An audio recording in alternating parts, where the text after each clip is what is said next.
Hi, Divasad from Ancient Gamers here with a quick tutorial on the Atavism IK handling system. Once you have imported the package, you will find everything under the Atavism IK system, scripts, and you'll notice all of these items here. These are the items that will be utilized from this point to handle any IK requirement that you have.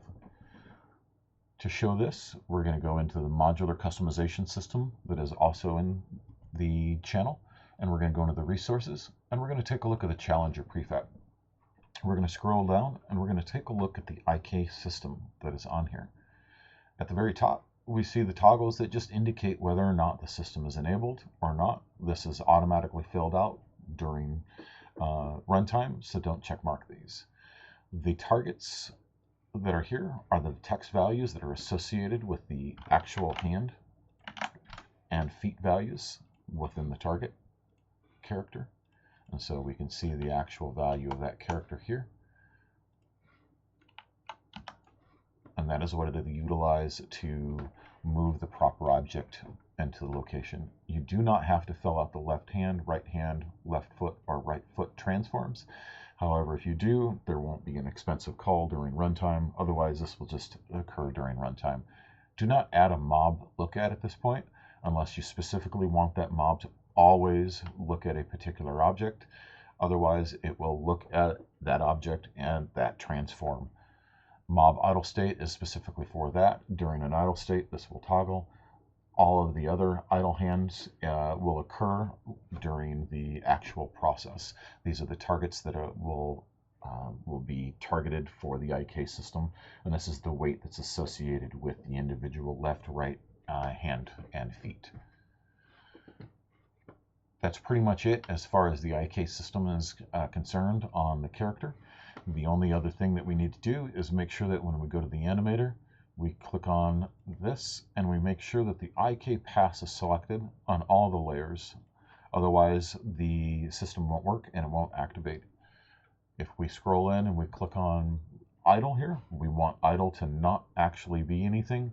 So we're going to add some functionality to the controller here to make sure that it toggles on and off at the different settings.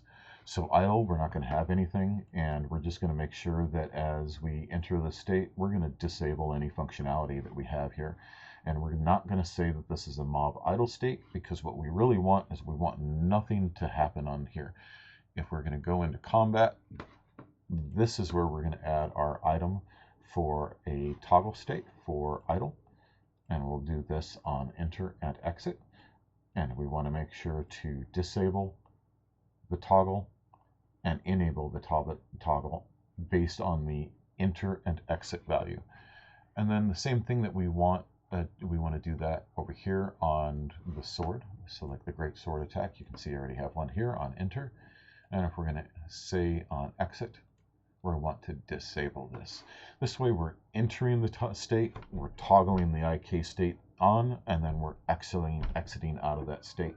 And that way we can have the value associated with whatever state we are in. Same thing on staff, same thing on bow attack, or any other location where you want this. You'll also want to set this same value on the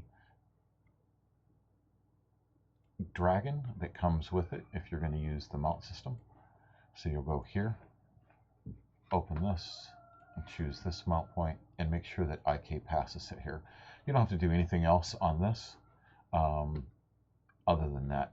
The one location you might need to set a value is on the mount, and you may just want to enable the state so that we are on the mount as well.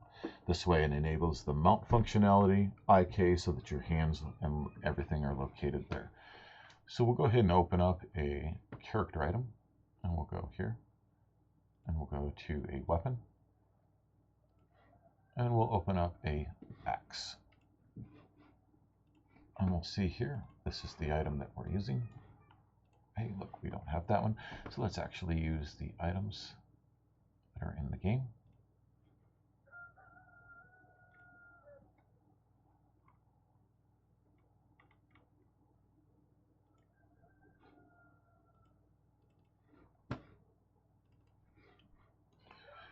can add 2 objects to this.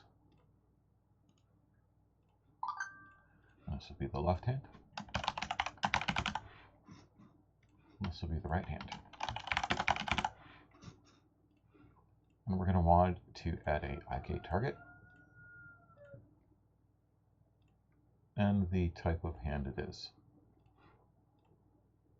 Left hand, right hand target. You can also choose left foot, right foot, or idle right hand or idle left hand. This way, when the system toggles into the idle combat state, it'll switch on and off the values that are associated with the IK handling, and you can toggle it off into an idle state. If you are using the Atavism offset system, also in the channel, that comes with a whole scene system that handles all of the things that you need to create the offsets, and you don't have to manually create the offsets for any of your items. That is a process that is required only if you do not use the system. At that point, let's go ahead and load up the mount so we can see how the mount is set up.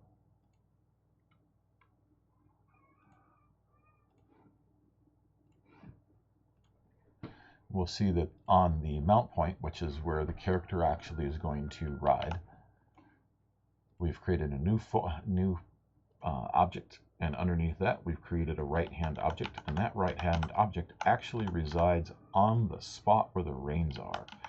The reason for this is so that the hands actually ride up on the reins a little bit and hold on to the reins, because the character moves as the seat is, and so the hands move with the seat. And then down here, under these locations, we have an additional 3 low spots for the left foot, right foot, and the left hand. So that way the left hand holds on to the horn, and the left feet and the right feet stay in the stirrup locations where the stirrups should be.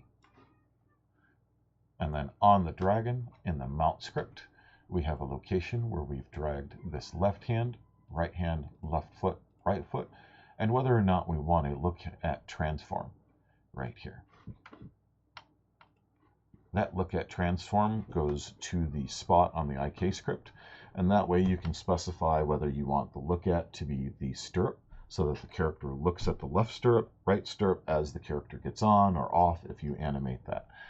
It can also handle the look at position so that it is at the mount's head or location or anywhere off in the distance. As far as the look at position on the individual items themselves, if you go back to the gear items and you take a look at those gear items, those will be on the look at positions for those gear items. So if we open that gear item again, let's go back into that original item.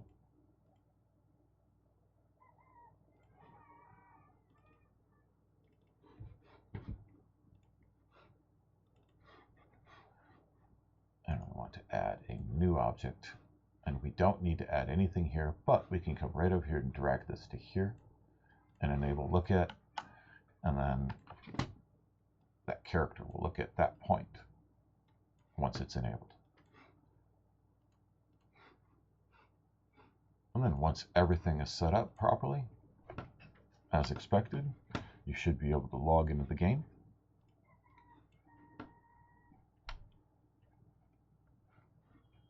And we'll see that this character lands on his dragon, moves his hands into the positions and his feet into the positions he's supposed to be in, and the IK system should be activated, and he should look more realistic.